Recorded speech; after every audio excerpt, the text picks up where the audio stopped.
ہمارے لیے بچھایا، چاند سورج ہوا پانی یہ سب چیزیں کائنات کو مزین کیا، یہ اللہ کا بہت بڑا احسان ہے۔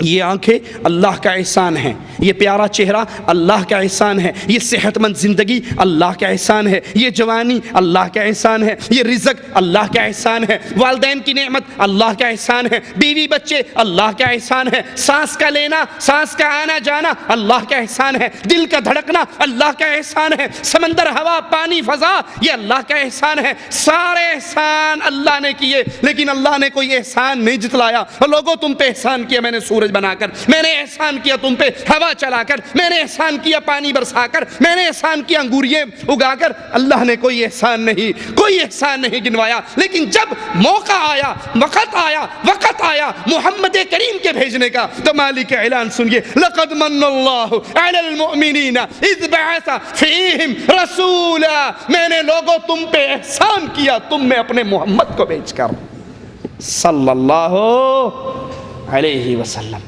میرے رب کا بہت بڑا احسان۔ اور مجھے کہنے دیجئے انسانیت پہ میرے رب کے احسانوں میں سے عظیم احسان ہماری ہدایت کے لیے محمد کریم کا آنا صلی اللہ علیہ وسلم۔ اسی لیے پیارے آقا فرماتے ہیں، ہمارے قائد فرماتے ہیں، ہمارے رہبر فرماتے ہیں، ہمارے امام فرماتے ہیں، ہمارے وہ قائد، وہ رہبر جو ہمارے لیے اتنے مہربان، اتنے میٹھے، اتنے درد والے، فرماتے ہیں میں تمہیں پشتوں سے پکڑ کر جہنم سے نکالتا ہوں، تم دامن کو چھڑا کر پھر جہنم میں گرتے ہو۔ جس کا جی چاہتا تھا کوئی دنیا میں کافر نہ بچے، جس کو پتہ لگا تھا یہودی بچے کے مرنے کا، تو اس کے سرہانے پر بھی جا کر بیٹھ گئے تھے اور کہا تھا اے غلام قل لا الہ الا اللہ۔ یہ محبتوں والے، اللہ نے ہم پہ احسان عظیم کیا نبی کو بھیج کر، اور نبی آتا اس لیے ہے کہ دنیا والوں اپنی زندگی کو محمدی بنا لو، اپنی زندگی میں نبی کی زندگی کو لاگو کر لو۔ لیکن افسوس ہمیں پانی کے احسان کی بڑی قدر ہے، ہمیں ہوا کے احسان کی بڑی قدر ہے، ہمیں خوراک کے احسان کی بڑی قدر ہے، ہم نے بھلایا تو عرش والے کے سب سے بڑے احسان محمد کریم کے احسان کو بھلا دیا۔ اللہ کے نبی سے بے وفائی، اللہ کے نبی سے تعلق کو توڑ لینا، اللہ کے نبی کے نام سے۔ آپ کون ہیں؟ میں دیوبندی ہوں۔ آپ کون ہیں؟ میں بریلوی ہوں۔ آپ کون ہیں؟ میں سنی ہوں۔ آپ کون ہیں؟ میں شیعہ ہوں۔ آپ کون ہیں؟ میں نقشبندی ہوں۔ آپ کون ہیں؟ میں چشتی ہوں۔ آپ کون ہیں؟ میں رضوی ہوں۔ آپ کون ہیں؟ میں نوری ہوں۔ ارے تم میں تو احسان عظیم ہوا تھا محمد کو بھیج کر، تم میں محمدی کوئی بھی نہیں ہے۔ آپ کی نماز فلاں مذہب کی، آپ کی نماز فلاں مذہب کی، آپ کا عقیدہ فلاں مذہب کا، آپ کا شیخ فلاں، آپ کا پیر فلاں، اور اللہ کہہ رہا ہے لوگو لقد من اللہ علی المؤمنین اذ بعث فیہم رسولا، میرا احسان عظیم تمہارے اوپر کہ میں نے تم میں محمد کو بھیجا صلی اللہ علیہ وسلم۔ پیروں کے نام پہ گروہ بنانے والوں، اماموں کے نام پہ جماعتیں بنانے والوں، مرشدوں کے نام پہ گروہ بندی کرنے والوں، اپنا مذہب الگ کر لینے والوں، حدیث رسول کو سن کر کہنے والوں ہمارے مذہب میں نہیں۔ مذہب تو وہی ہے جو محمد الرسول اللہ لے کر آئے، دین تو وہی ہے جو امام الانبیاء لے کر آئے، شریعت تو وہی ہے جو محمد کریم لے کر آئے صلی اللہ علیہ وسلم۔ نبی کی شان، نبی کا مقام، نبی سے تعلق توڑنے والوں، مقام رسالت پر ملا اور شیخ کو بٹھا دینے والوں، ذرا نبی کی شان پہ غور تو کیا ہوتا۔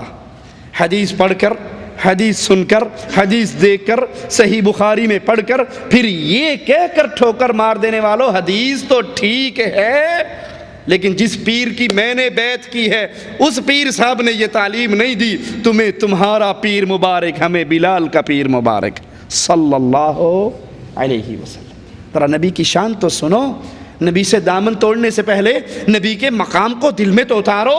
وَإِذْ أَخَذَ اللَّهُ مِيثَاقَ النَّبِيِّينَ لَمَا آتَيْتُكُم مِّن كِتَابٍ وَحِكْمَةٍ ثُمَّ جَاءَكُمْ رَسُولٌ مُصَدِّقٌ لِّمَا مَعَكُمْ لَتُؤْمِنُنَّ بِهِ وَلَتَنصُرُنَّهُ قَالَ أَأَقْرَرْتُمْ وَأَخَذْتُمْ عَلَى ذَلِكُمْ إِصْرِي قَالُوا أَقْرَرْنَا قَالَ فَاشْهَدُوا وَأَنَا مَعَكُمْ مِنَ الشَّاهِدِينَ۔ اللہ نے انبیاء کو بھیجا، انبیاء کو بھیجتے ہوئے بھی عرش والا انبیاء سے عہد لے رہا ہے، وہ عہد کیا ہے؟ میں تمہیں کتاب اور نبوت دے کر بھیج رہا ہوں، کتاب و حکمت دے کر بھیج رہا ہوں۔ اس کے بعد تمہارے پاس کوئی رسول آئے جو تمہاری تعلیمات کی تصدیق کرے تو تمہیں اس پر ایمان لانا ہے، اس کی مدد کرنی ہے۔ پھر اللہ تعالیٰ نے انبیاء سے پوچھا کیا تم نے اس بات کا وعدہ کر لیا اور میری طرف سے یہ بھاری ذمہ داری اٹھاتے ہو؟ انبیاء نے کہا ہاں ہم وعدہ کرتے ہیں۔ تو اللہ نے کہا اچھا تم گواہ رہو اور میں بھی تمہارے ساتھ گواہ ہوں۔ یہ مقام محمد ہے علیہ الصلوۃ والسلام۔ ایک نبی موجود ہے، اگر اس کی موجودگی میں محمد کریم آ جائے تو اللہ اس نبی کو بھی پابند کر رہے ہیں کہ اگر محمد کریم تیری نبوت کے دور میں آ جائے، اب تیری نبوت ختم ہو جائے گی، محمد کی نبوت شروع ہو جائے گی صلی اللہ علیہ وسلم۔ سیدنا کعب فرماتے ہیں میں نے تورات میں لکھا ہوا پایا کہ محمد صلی اللہ علیہ وسلم اللہ کے رسول ہوں گے، نہ تیز مزاج ہوں گے، نہ ترشرو ہوں گے، نہ بازاروں میں شور کرنے والے، نہ برائی کا بدلہ برائی سے دینے والے، بلکہ معاف کرنے والے، درگزر کرنے والے۔ ان کی امت بہت زیادہ اللہ کی حمد و ثنا کرنے والی، ہر جگہ وہ اللہ کی حمد و ثنا کرے گی۔ وہ اونچی جگہ پہ چڑھیں گے تو اللہ اکبر کہیں گے۔ تورات کے اندر میرے نبی کی یہ شان موجود تھی۔ اے نبی کی امت، تم کیوں نبی کریم کی احادیث سے دور ہو گئے؟ تم کیوں نبی کریم کے دامن سے دامن توڑ کر لسوڑی شاہ اور پھسوڑی شاہ کے دامنوں میں پھنس گئے، نوری بوری کے دامن میں پھنس گئے؟ تمہاری شان تو سابقہ کتابوں کے اندر موجود ہے۔ یہ اوپر چڑھیں گے، اونچی جگہ پہ چڑھیں گے، اللہ اکبر کہا کریں گے، اللہ کی حمد و ثنا کریں گے۔ ان کی تہبد سنیے گا آپ کی یہ صفت تورات کے اندر، ان کی چادر، ان کا کپڑا، ان کی تہبد ان کی پنڈلیوں تک اٹھی ہوئی ہوگی۔ اپنی پینٹ، اپنی شلوار، اپنی ثوب، اپنی تہبد کو ٹخنوں سے نیچے کرنے والوں، اور پھر سمجھنے والوں خیر صلی اللہ ہے، ٹانگ کپڑا اوپر ہو یا نیچے ہو، اس سے کیا فرق پڑتا ہے؟ سابقہ کتابوں کے اندر بھی تمہاری یہ صفت موجود ہے کہ تمہارا کپڑا تمہاری پنڈلیوں پر ہوگا۔ اپنے اعضاء کا وضو کرنے والے، اپنے اعضاء کو اچھی طرح دھونے والے، نماز اور قتال کے لیے ویسے ہی صف بندی، جیسے نماز کی صف بندی ویسے قتال کی صف بندی۔ ان کا مؤذن کھلی فضا میں اذان دے گا، آدھی رات کے وقت ان کے اذکار کی آواز شہد کی مکھیوں کی طرح آہستہ ہوگی۔ اس رسول کی جائے پیدائش مکہ ہوگی، جائے ہجرت طیبہ یعنی مدینہ منورہ ہوگی، اس کی حکومت کی سرحد شام تک پہنچے گی، اور اللہ کے نبی صلی اللہ علیہ وسلم نے جو تبوک کا سفر کیا وہ ملک شام تک اس کی سرحد پہنچتی تھی۔ امام الانبیاء علیہ الصلوۃ والسلام، ہم کیوں کہتے ہیں کہ ہمارے نبی امام اعظم ہیں؟ ہم کیوں کہتے ہیں کہ ہم محمد کریم کے علاوہ کسی کو قائد اعظم نہیں مانتے؟ کوئی قائد ہو سکتا ہے، قائد اعظم نہیں ہو سکتا۔ کوئی امام ہو سکتا ہے، امام اعظم نہیں ہو سکتا۔ کوئی رہبر ہو سکتا ہے، رہبر اعظم صرف محمد رسول اللہ صلی اللہ علیہ وسلم۔ ہم یہ کیوں کہتے ہیں؟ کیا جذبات میں کہتے ہیں؟ کیا اپنے پاس سے کہتے ہیں؟ نہیں، آئیے سیدنا ابو ذر کی روایت سنتے ہیں۔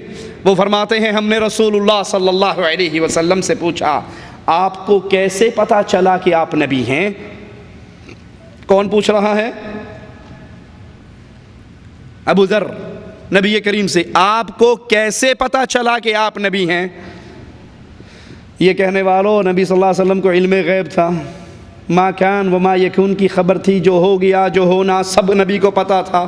تو آپ کو تو ابو ذر سے کہنا چاہیے تھا کہ کیسا سوال کر رہا ہے، تیرا تو سوال ہی گستاخی بنتی ہے، مجھ سے پوچھ رہے آپ کو کیسے پتا لگا؟ میں تو عالم الغیب تھا، مجھے تو سب کچھ پتا تھا۔ پوچھا اللہ کے نبی آپ کو کیسے پتا لگا کہ آپ نبی ہیں؟ تو آپ نے فرمایا جب تک مجھے آگاہ نہیں کیا گیا مجھے اس کا علم نہیں تھا۔ جب تک اللہ نے مجھے اس بارے میں آگاہ نہیں کیا مجھے اس کا علم نہیں تھا۔ میں مکہ کی ایک جانب تھا، میرے پاس دو فرشتے آئے، ان میں سے ایک فرشتہ اپنے پیروں فقیروں کے نام پہ مرنے کٹنے والوں، امام الانبیاء سے بے وفائی کرنے والوں، امام الانبیاء کے طریقے کی نماز نہ پڑھنے والوں، امام الانبیاء کی احادیث کو سن کر ٹھوکر مار دینے والوں، ذرا آؤ سینوں پہ ہاتھ رکھ کر دلوں کو تھام کر میرے نبی کی شان، نبی کے اس فرمان سے سن کر پھر زندگی کو تبدیل